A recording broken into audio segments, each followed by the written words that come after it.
Tonight on CTV News at 6, Edmonton police warn sextortion is becoming more common.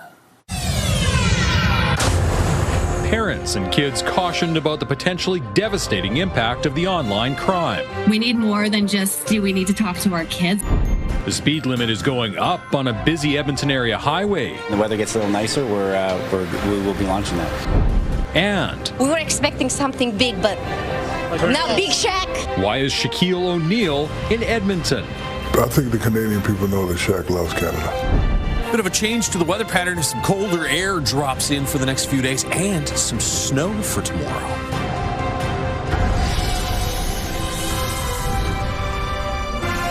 CTV Edmonton, local breaking news with Jeff Hastings.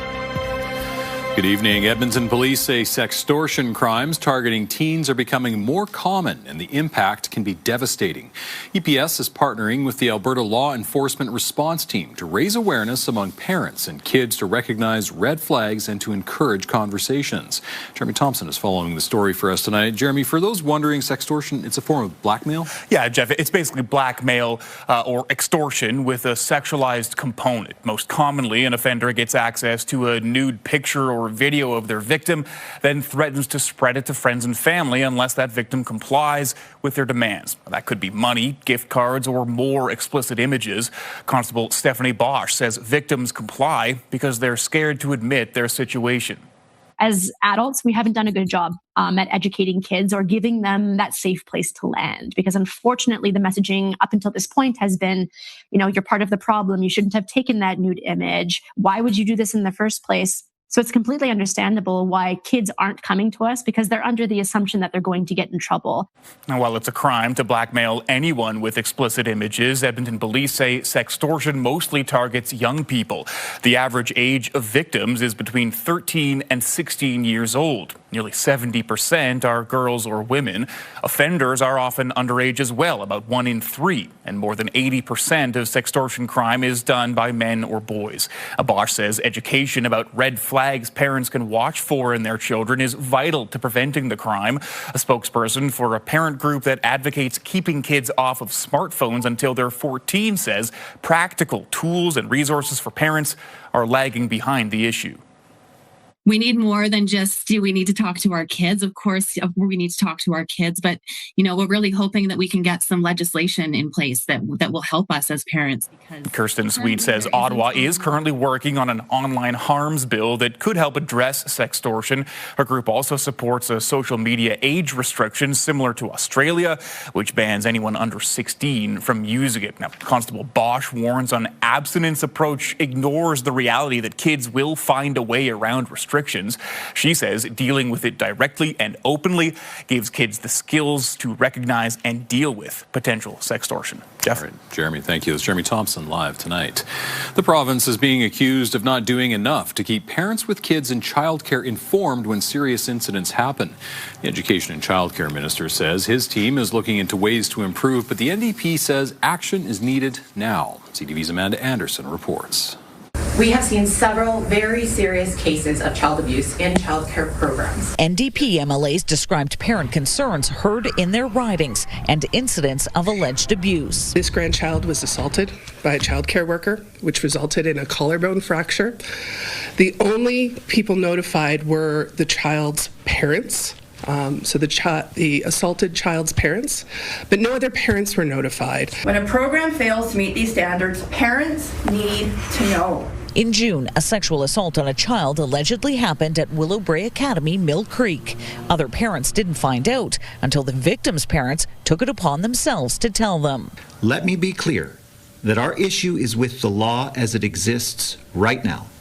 The childcare operator seem to have followed all of the rules. Examples of why these MLAs say changes to legislation are needed immediately. They're asking for the creation of a government-led notification system for parents and regular reviews of the legislation. They also want an online portal to give the public access to a childcare operator's full history. We do have a portal currently, and parents can access it and see important information about daycare providers, licenses, violations, things of that nature. The opposition says it doesn't provide enough detail in a timely manner, but Alberta's Education and Childcare Minister says it's not always possible to share in-depth details. We wouldn't be able to share any information when there's a criminal investigation underway, but I think if there's ways in which that we can strengthen reporting, I'm always happy to look at that. The information that would be disclosed would not contain specific details to the child or family that's involved. It would provide families just enough information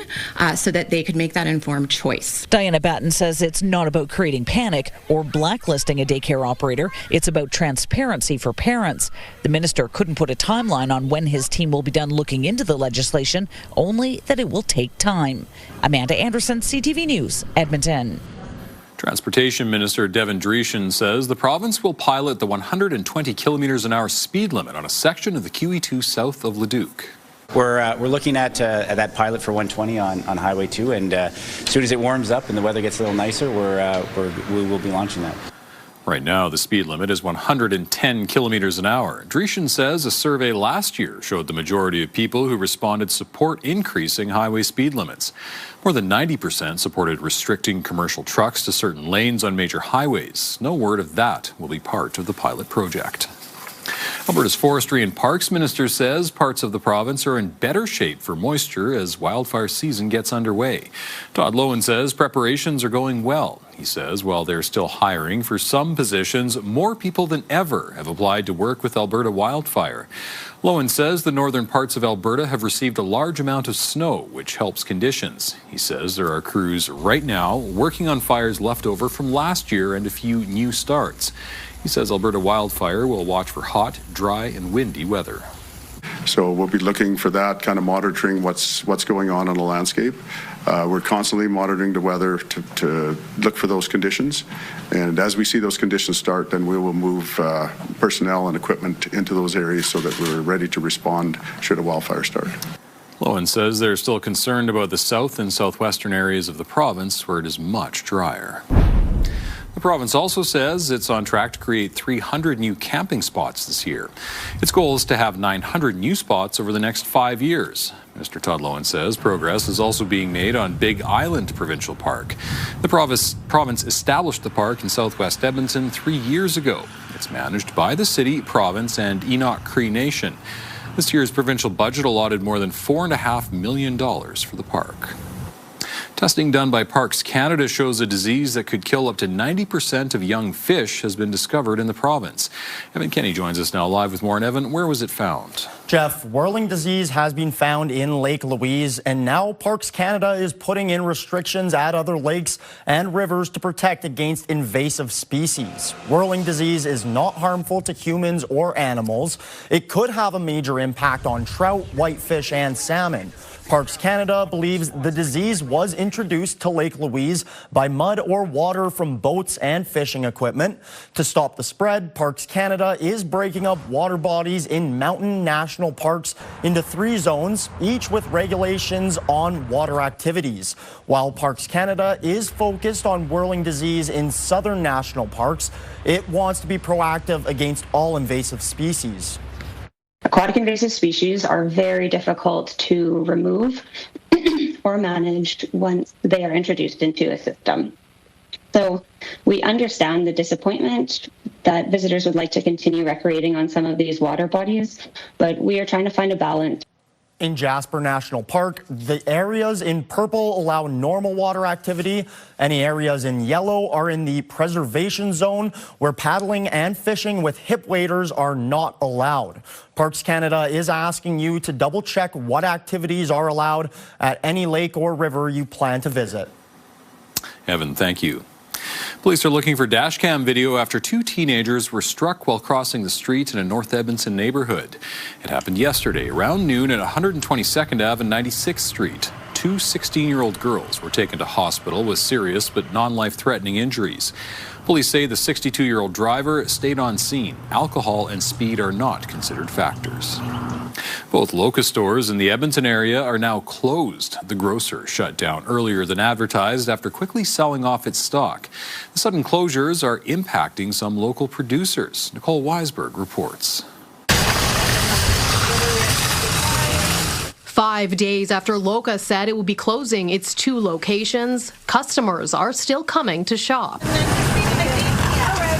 The stores, however, are shut down to shoppers, closing sooner than expected after saying there was no sustainable path forward. Was not expecting it at all, just had no idea. Edmonton producer Ricardo Baldini says his delivery driver attempted to drop off Loca's usual order and found the store closed.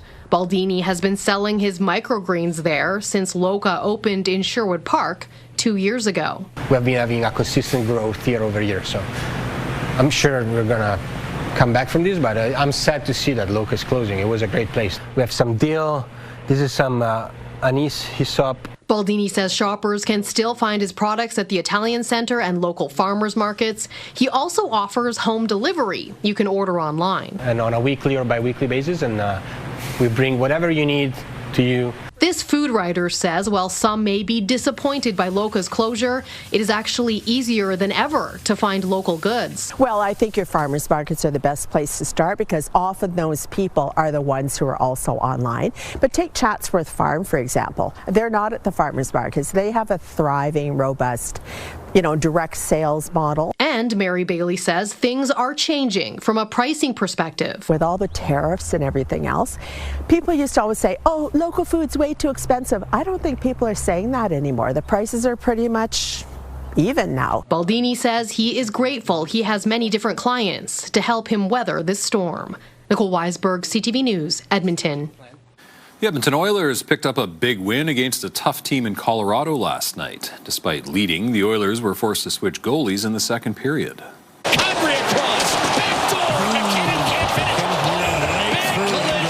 I mean, this is shin and knee on head. Colorado's leading scorer Nathan McKinnon ran into Oilers goalie Connor Ingram late in the second period. Ingram was bleeding and left the game. The refs reviewed the play and McKinnon was given a game misconduct. Tristan Jarry replaced Ingram, helping the Oilers win 4-3. It's always tough to see someone go down, and it's never easy to watch that, but I think just having to be prepared and mentally strong right off the bat, I think that's all you could really do in a moment like that when stepping in. At this point, it's unclear if Ingram will miss any more time. The Oilers visit Dallas to face the Stars tomorrow. Thousands of students had the chance to skip class today for Hookie, an annual game hosted by the Edmonton Oil Kings. For some students, it was their first time taking in the excitement of Rogers Place. CTV's Miriam Valdez-Carletti has more. 14,000 students singing the national anthem have traded a classroom for a hockey rink. Endless excitement for these students from Duffield School, an hour west of Edmonton. For many, it's their first time inside Rogers Place. They were so excited. They've been talking about it all week, and we're just really thankful for the opportunity to be here today. They're one of 135 schools in Alberta playing hookie for the day. We have schools from as far away as Grand Prairie, Alberta, attending this game. This is a signature game for us. A special moment for the students, cheering on the Edmonton Oil Kings. But the best part, just having fun with your friends. They have lots of my favorite colors on them. One of many reasons to dance their hearts out. I feel really happy for the Oil Kings, and I'm really happy for the mascot because it's his birthday. It's a louder than usual game for the Oil Kings. Our players can't talk to each other on the bench. It's so loud. I wouldn't have it any other way. We can't wait for this game every year to come. When we score, this place erupts, and there's nothing better than this game.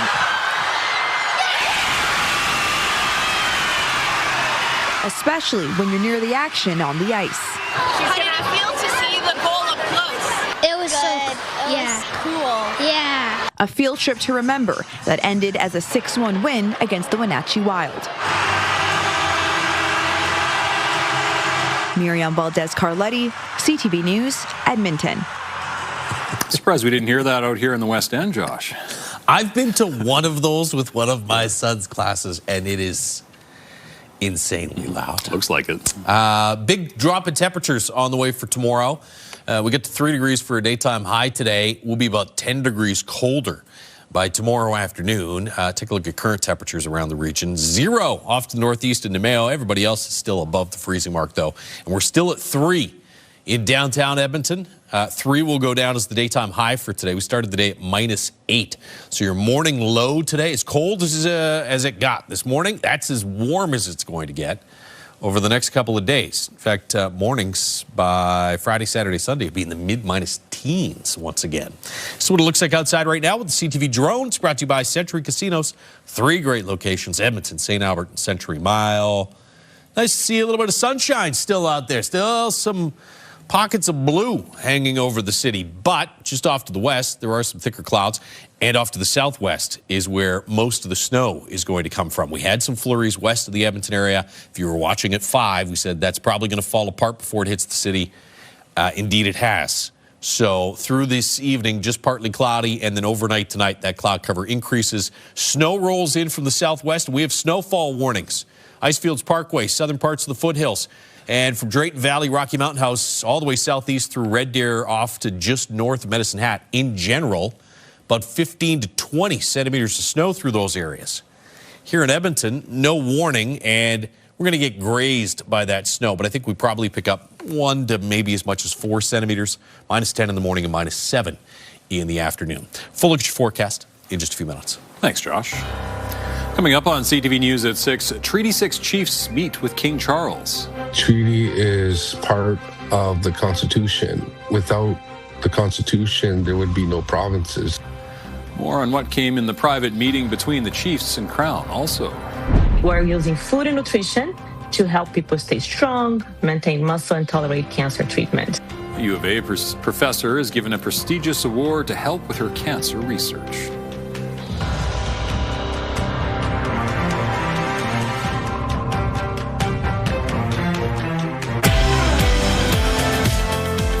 On your morning, it's Fraud Prevention Month, and on top of regular fraud calls, we now also have to worry about AI. We'll tell you what frauds are on the rise and how to keep yourself and your money safe. Programming brought to you by James H. Brown Injury Lawyers, the heavy hitters of injury law.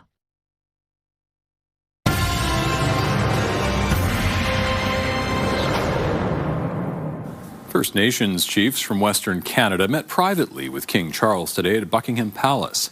The visit was made to reaffirm the relationship between First Nations and the Crown. As CTV's Kathy Lee tells us, the chiefs also used this trip to raise concerns about the province's separatist movement. The meeting happened thousands of kilometers away in London, but the issue being raised with the King is one that has been playing out right here in Alberta, including Calgary's downtown, where rallies for and against separation have taken place. The delegation of Treaty 6 chiefs are from Saskatchewan and Alberta. The goal of the 7 First Nations leaders was to present the King with an invitation to Canada next year to mark the 150th anniversary of the signing of Treaty 6.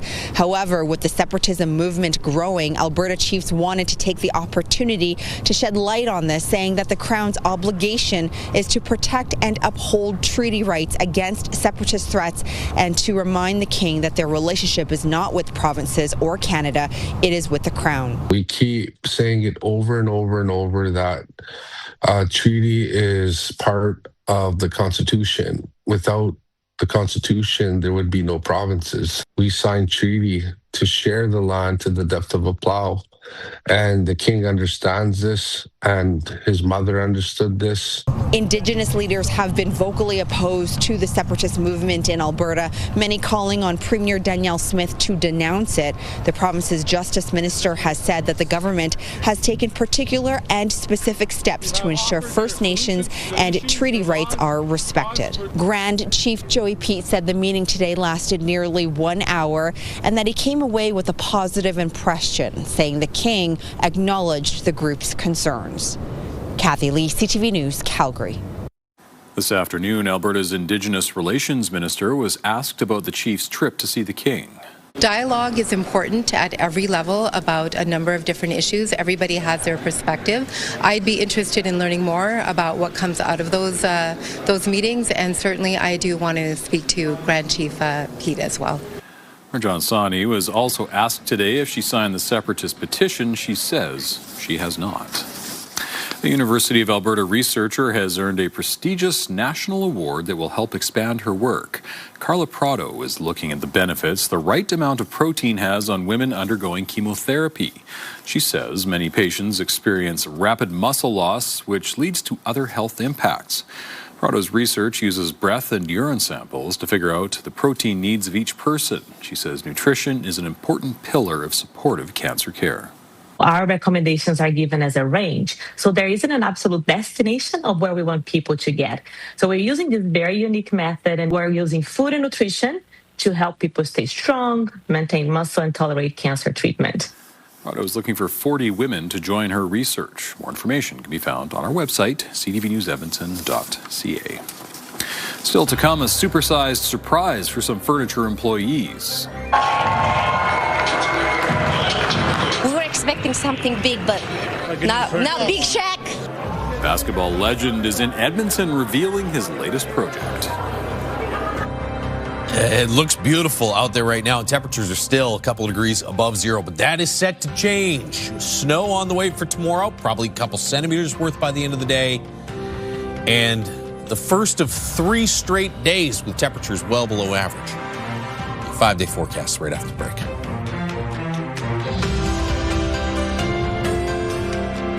Programming brought to you by Century Casino. 3 great locations: Edmonton, St. Albert, and Century Mile.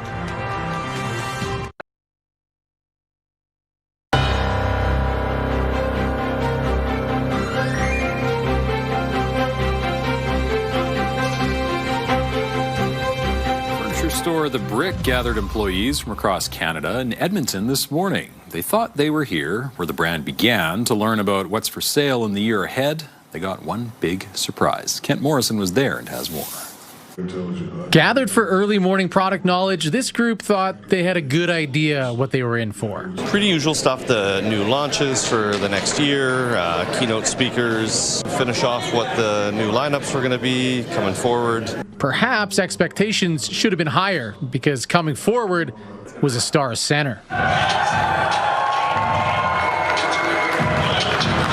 Shaquille O'Neal. We were expecting something big, but not big Shaq. Yeah, experience of a lifetime. He's just such a good human being. I've heard, I've seen, but now I experienced. And the global superstar made sure everyone had their own experience, taking photos with anyone who asked. What does it mean for you to give that to them? I'm just being nice, brother. You know, this is not an act for me. I am who I am. After sharing advice about life and leadership, he also revealed this. Talk to a furniture consultant at The Brick today to find out if Shaquille is right for you. O'Neal has his own furniture. The Shaquille line now sold exclusively at The Brick in Canada. I'm all about, affordability. I'm not trying to break the bank. Just want people to be comfortable.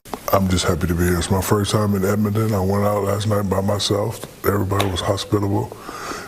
I think the Canadian people know that Shaq loves Canada. Though the people receiving these pictures may not love them as much. My husband, I messaged him right away. Yeah. I've already told my boys, and they're like, that's not fair, Dad. Probably my boyfriend, because he's a huge fan, so he'll be super jealous. Oh, my twin. She already knows. We're a big fan of Shaq, so now she's so sad. The only thing left to do is figure out a little bit of marketing. Usually, Shaq and Brick, people don't think about free throws first. Kent Morrison, CTV News, Edmonton. I saw a couple of pictures on social media. I was like, hey, Shaq's here. And then I looked and I thought, nah, that's just a guy that looks like Shaq. But no, here we are. Yeah. And if you want to see more of the interview, apparently it's running tomorrow morning on Your Morning Edmonton. Good idea. So Tune in. More Shaq for everybody. Take a look outside right now with the River Valley Skycam. It's brought to you by Action Furnace. Fixed right, it's free. 3 degrees in Edmonton right now, and still a bit of sunshine breaking through the clouds. That'll come to an end here mid to late this evening as the cloud cover thickens up. -11 for a daytime high in Fort McMurray. -3s for Grand Prairie and Slave Lake. Got just barely above the freezing mark in Red Deer and in the Jasper region. Had some snow in northeastern Alberta earlier in the day. Had some snow off to the west of the Edmonton region. That, as we said, fell apart before it hit the Edmonton area. This is what's coming in from the southwest and is set to drop significant amounts of snow through the overnight period tonight and pretty much all day tomorrow for a lot of central and southeastern Alberta. So you're not going to see as much snow in Jasper by a long shot as you will in Banff, but all along the Icefields Parkway, through the southern foothills, Drayton Valley, Rocky Mountain House, through the Red Deer region and off to the southeast. Snowfall warnings in effect. Now, Coronation, you are under a snowfall warning. You're going to be right on the edge. I think this is maybe underdoing it a bit. Maybe you get closer to 10.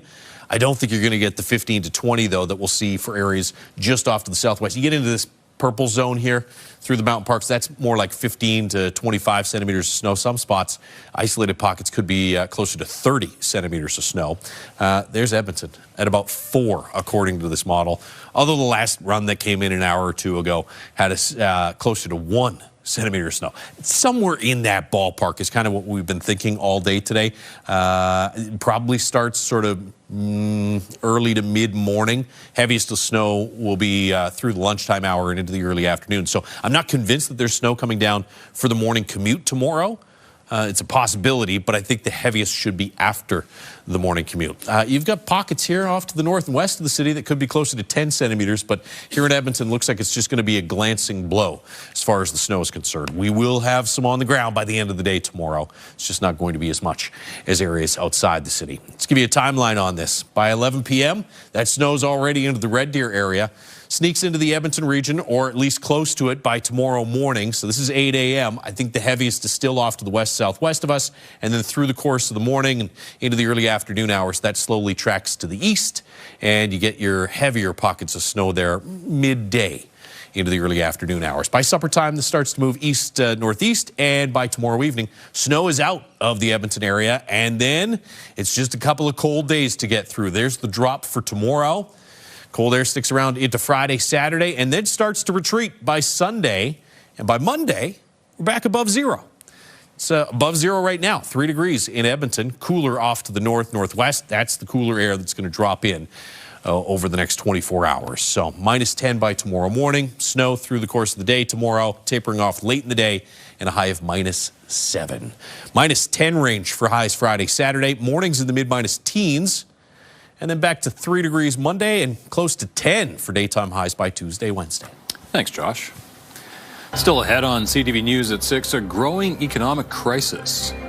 We ran on no more wars and these stupid, senseless wars, and then we have one that we can't even really clearly define why we did it. Questions about a conflict affecting much of the world, and whether or not there's a majority government is fundamentally a decision of the Canadian people at the ballot box. And it should happen that way, not through backroom deals. Just short of a majority, Mark Carney convinces another MP to cross the floor.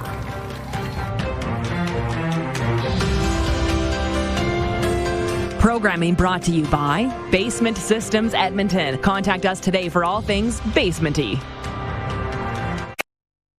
Programming brought to you by James H. Brown Injury Lawyers, the heavy hitters of injury law.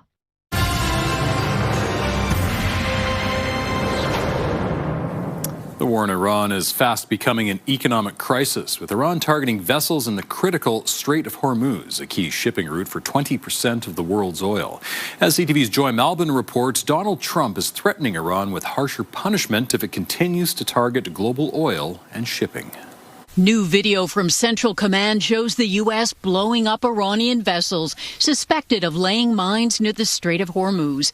Tehran has effectively closed the shipping lane, attacking more than a dozen oil tankers trying to pass, choking off the world's lifeline for oil, and sending energy prices soaring, triggering the largest release of emergency reserves thanks to oil-rich nations. Our countries will be making 400 million barrels of oil available.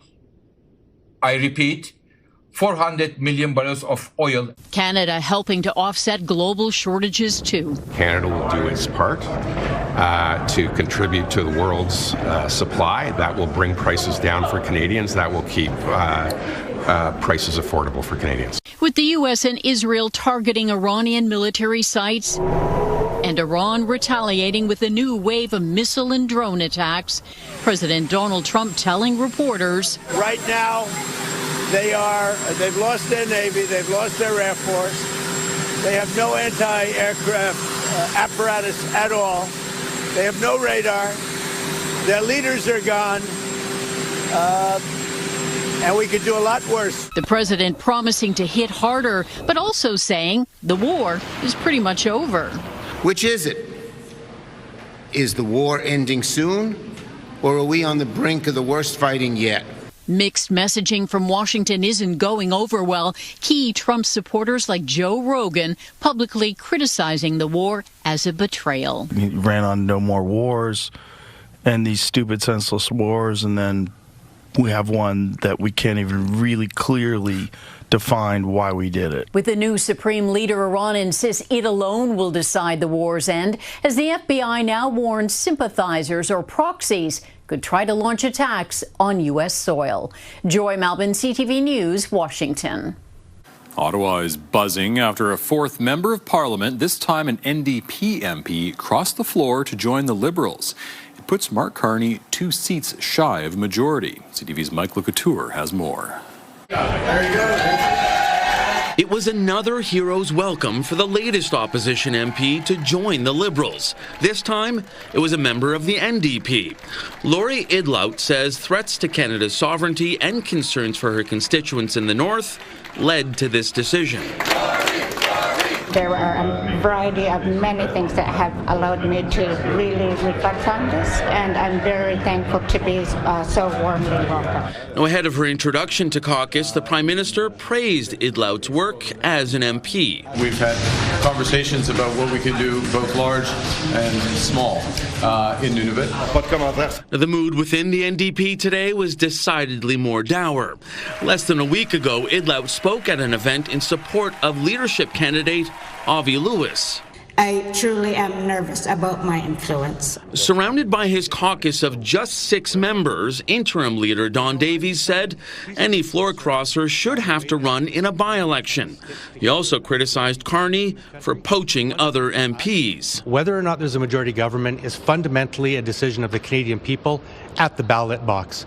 And it should happen that way, not through backroom deals. A similar sentiment was being shared by Conservatives who have lost their share of floor crossers in recent months. To see her now go to the Liberals, who she's so readily criticized over the last number of years, to me it's a little strange. And I've seen comments from people in Nunavut that a lot of comments that aren't happy with her move. Now, Carney's path to a majority government just got a lot easier. If the Liberals win 2 out of the 3 by-elections next month, they will secure it, nearly a year after forming a minority government. Mike Lecouture, CTV News, Ottawa. With his latest floor crossing, Mark Carney has cemented himself as the Prime Minister that's convinced the most opposition MPs to join the governing party since Jean Chrétien nearly 3 decades ago. CTV's Rachel Aiello dives deeper into what's driving Carney's ability to court across party lines. 4 floor crossings in just over 4 months. First, it was Conservative MP Chris D'Entremont, then Conservative Michael Mauve. A third Tory, Matt Genereux, defected last month. And now, New Democrat MP Lori Idlout has joined the Liberal caucus. To see this many parliamentary party switchers between elections is rare. But the Prime Minister and his inner circle say it's tied to the moment in history Canada is facing. I'm not surprised to see colleagues which are doing soul searching and say, I want to be at the decision table. The Liberals are also gaining support across the country, recently opening a 13-point polling advantage over the Conservatives. It shows right now the trajectory is favoring Mark Carney and the Liberals, and they're opening up a significant lead. The Honourable Leader of the Opposition. And while critics accuse Mark Carney of undermining the democratic process, this kind of backroom dealing has always been fair game in our political system, and it may not be over yet. There are rumors of other Conservatives that might be in play, and I would assume that the government is lavishing those people with attention, trying to make that decision a little bit easier for them. In order to beat Chrétien's record of poaching 5 PC and NDP MPs during the 36th Parliament, the Prime Minister would need to convince 2 more MPs to cross the floor. And with this Parliament now looking more stable, time may be on Carney's side. Rachel Aiello, CTV News, Ottawa. Almost 600 penalty minutes were handed out during a junior hockey game in Newfoundland and Labrador. This is a Junior B playoff game between Southern Shore and St. John's. There were 20 fighting majors. The game had to be called early when both teams ran out of players on the bench. League officials say suspensions are coming. Canadian soccer superstar Alphonso Davies suffered an injury in his return to action. This is a devastating sight. Davies covered his face in distress as he left the field during a Champions League match with his club Bayern Munich. The team says Davies tore a thigh muscle. A timeline for his return was not given. The 25-year-old from Edmonton was returning from a recent hamstring injury. The World Cup starts on June 11th. Still to come, alcohol consumption declining. I don't really love the effects that alcohol has on my body, on my liver. Stats show we're seeing the largest annual decrease in alcohol sales in 20 years. Programming brought to you by Senior Home Care by Angels, Canada's choice in home care. Looking at today's market numbers, the Canadian dollar holding steady near 73 cents U.S. Oil was up $3.80, closing the day at $87.25 a barrel. Gold lost nearly $63 on the day. The TSX was down 150 points. The Dow Jones down 289. Having a cold one or a meeting for drinks might feel like a ritual for some, but a recent report by Stats Canada shows overall alcohol consumption is declining. As CTV's Tyler Barrow explains, it's being led by a younger generation. Hump Day is here, and Mount Royal University students are thinking about the weekend. Any plans to drink this weekend?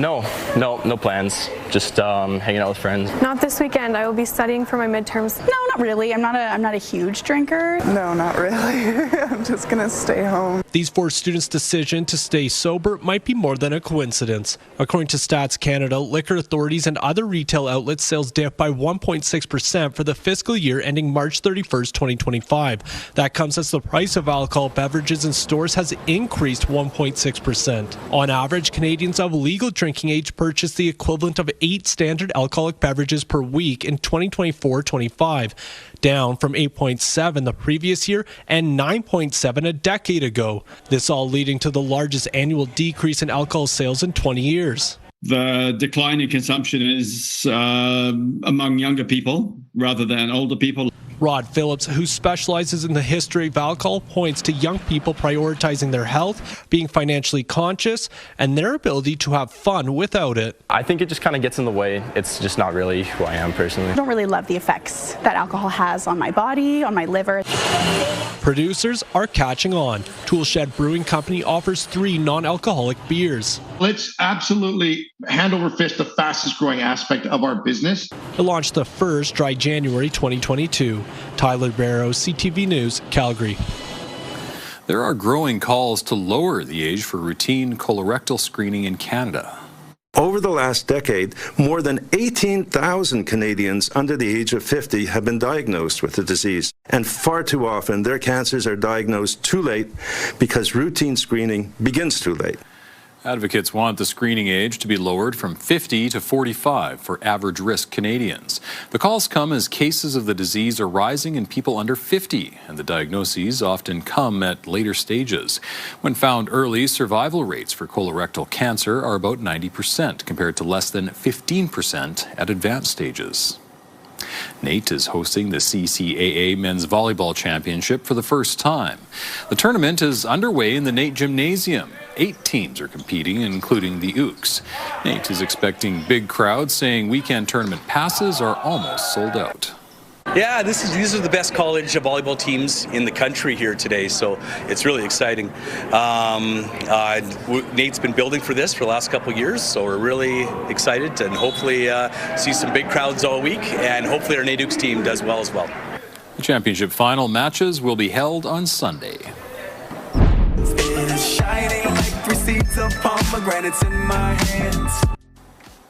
Canadian DJ DeadMouse is closing out Edmonton's first Igloo Fest. The new festival brings international and Canadian electronic music to Ice District as well as local talent. I love it. I've been doing it for a long time in the city, and it's been so motivating all the time, every year after year with these events. I've watched it grow from really small club shows into what we have here today, right? Like massive outdoor music festival like this. The festival started in Quebec and is now expanding to other major Canadian cities. Igloo Fest starts tomorrow night. It runs until Saturday night. Still to come, gifts fit for a king. That's the highest honorable gift that you can give. It connects who we are. Indigenous pieces are gifted to King Charles during his visit with Treaty 6 chiefs.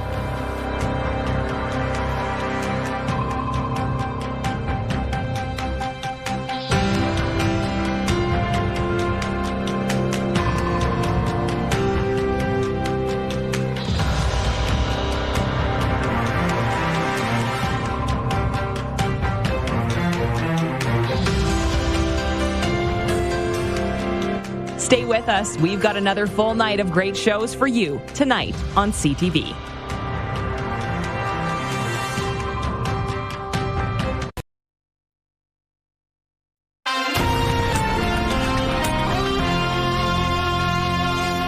As we saw earlier tonight, Treaty 6 chiefs met with King Charles today. They offered an invite to this summer's treaty commemoration. They brought with them works of art handmade by community members from Treaty 6 territory. CTV's Alison Bamford has more on the meaning behind the gifts fit for a king. Stitch by stitch, Annika mid-swing turns cloth into something with great significance. It's a representation of cultural identity, it's resilience. She learned to sew as a teenager, teachings passed down from her mother and grandmother. Her latest piece, a ribbon skirt meant for Queen Camilla. The colors and design symbolize the spirit of Treaty 6. I'm very appreciative. This is an experience that I never thought I'd be able to experience. During today's meeting with the King, First Nations chiefs from Saskatchewan and Alberta gifted the royal family a ribbon skirt, moccasins, and a medallion made by local Indigenous artists. Margaret LaRocque spent more than 2 weeks beating the medallion meant for the monarch. That's the highest honorable gift that you can give. It connects who we are. Each gift guided by cultural practice and tradition, down to the tiniest of details. Cut this way and you cut around. Including the birch bark used as the formal invitation to the king, laser etched with writing. We sort of all decided that due to bark's role throughout the years in transmitting stories and people and ideas, that it would be the perfect medium for an invitation. Those behind the presents hope to see their work worn by the royals at the Treaty 6 commemoration. Gifts truly fit for a king. Alison Bamford, CTV News, Beardy's and Okamassis, Cree Nation. Cool down coming, but at least Shaq got warm weather. Relatively warm weather. For Shaq, that's why we did it. And he should have no problems flying out tomorrow, although there will be snow. Not as much here in the city as we'll see off to the west and to the south. Snowfall warnings for all the areas in red. In general, about 10 to 20 centimeters worth of snow. I think around Red Deer, you probably get around 15. Here in Edmonton, 1 to 4 centimeters of snow. -7 for a daytime high tomorrow, so about 10 degrees colder than it was today. Highs in the -10 range for Friday, Saturday, and then it warms up early next week. 3 degrees by Monday and in the 5 to 10 degree range for the rest of next week. So short-lived little cold spell and snow, but not a ton. All right, looks fantastic. Thanks, Josh, and thanks for sharing your time with us. Have a great evening, everyone.